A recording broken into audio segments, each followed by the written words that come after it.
Hey, what's up, guys, and welcome back to my reading journey. Hope we're all doing fine, and today we're gonna begin with a new story. As you remember, we finished the whole book by O. Henry, 100 selected stories, and I picked a new one. It's gonna be the Meditations by Marcus Aurelius, and we're gonna start with the introduction. So let's do this.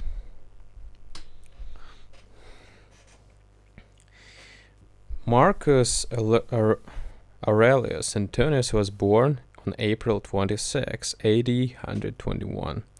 His real name was M.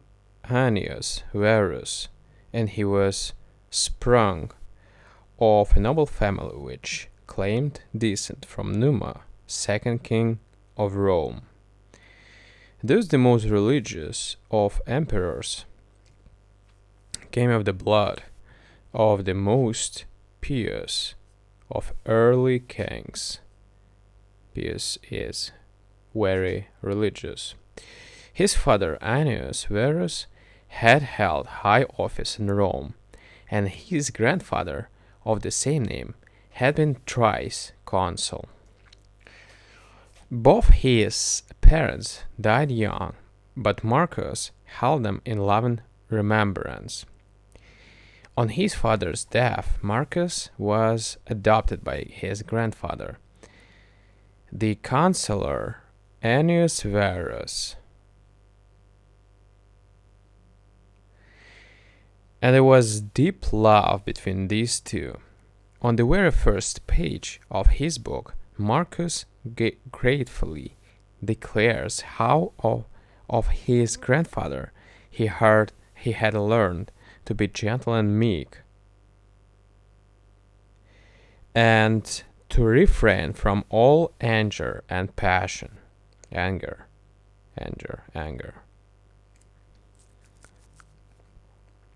The emperor Hadrian divined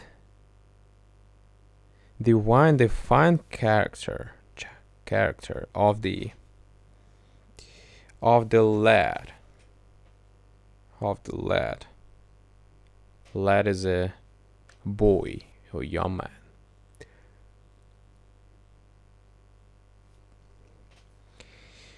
Whom he used to call not Verus but Verissimus, more fruitful than his own name. He advanced Marcus to equestrian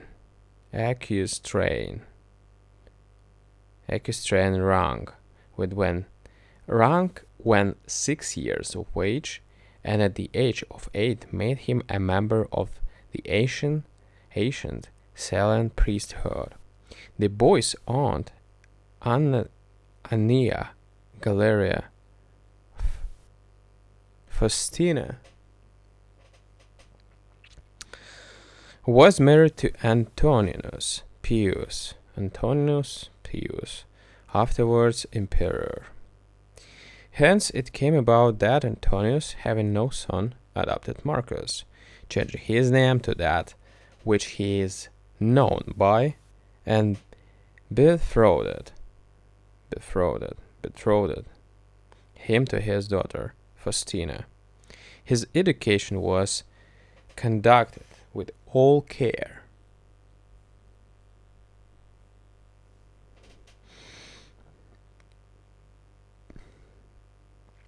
The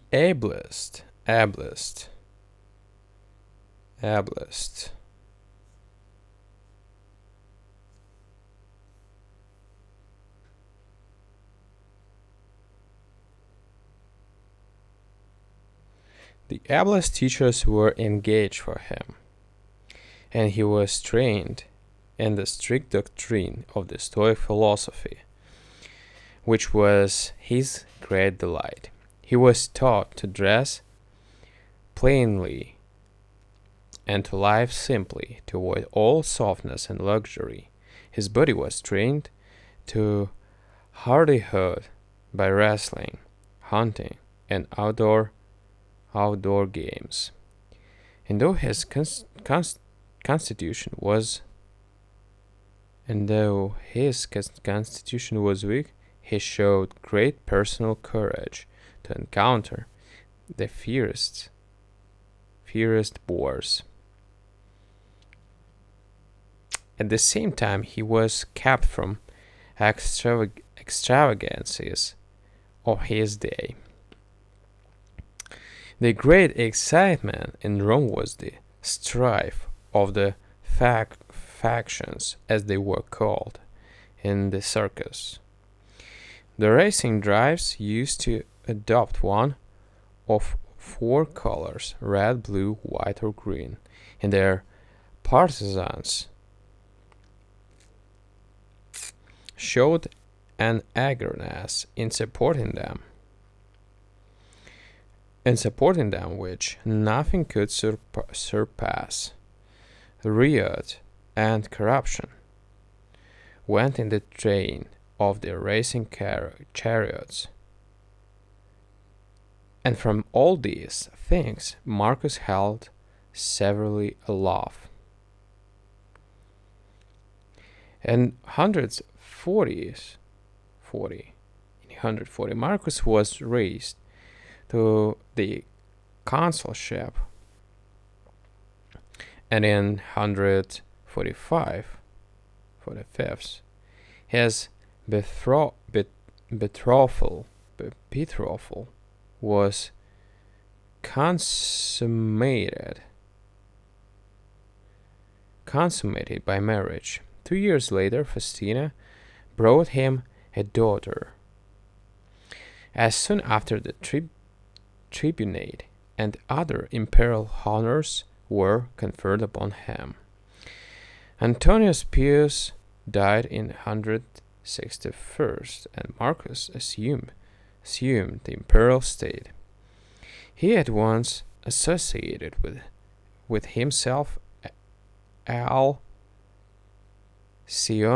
Commodus, whom Antonius had adopted as a younger son, at the same time with Marcus, giving him the name of Lucius Aurelius Verus. Henceforth, the two are colleagues in the empire, the junior being trained, as it were, to succeed. No sooner was Marcus settled upon the throne than wars broke out on all sides. In the east, Vologeses III of Parthia began a long-meditated revolt by destroying a whole Roman legion and invading Syria. 162.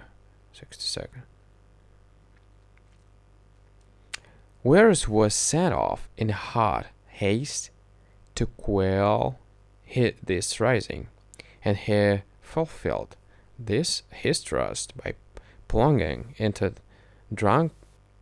drunkenness and debauchery, while the war was left to his officers.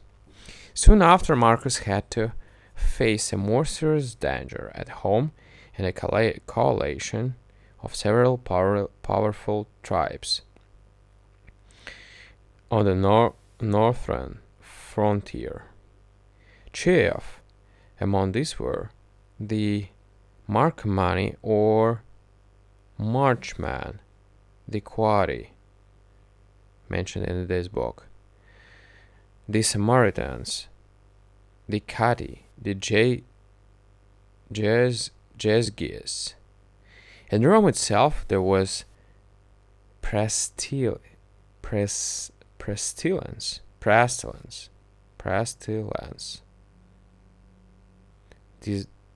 disease that kills many people, pestilence, and starvation. The one brought from the east by Verus's legions, the other caused by floods, which had destroyed vast quantities of grain. after all had been done possible to allay famine,